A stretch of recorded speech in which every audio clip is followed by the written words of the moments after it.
美国第2位患低腰子的患者手术了后已经过10天啊，即阵是已经会当起来行路，恢复了真好。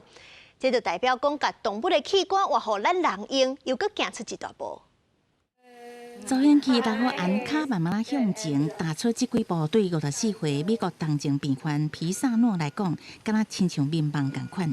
皮萨诺才拄啊做完低腰子的移植手术，伫这进前，伊感觉家己人生已经差不多啊。I said yes because I didn't have any other options. 皮萨诺得到心脏甲腰子疾病，病况严重，甲无法度接受传统的医学手术。无偌久前，医疗团队问伊是毋是要试实验性的疗法，装心脏碰谱，也佮有医学基因改造低的新腰子。手术是无保证成功，也毋过无定着会当带来一寡希望。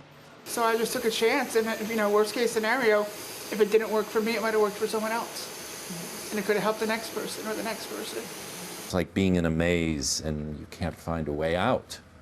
And we found a way through that maze, which was to use an organ that we could immediately get from a pig to get her off dialysis and then make her a candidate for a heart pump in a timely fashion where she could survive it.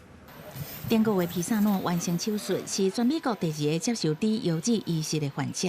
互人欢喜的是，伊手术了后，复原状况良好，10天后已经会当徛起来，佮用助行器行路。这对医界来讲意义重大，因为显示用动物器官移植到咱人的身躯，佮进一大步。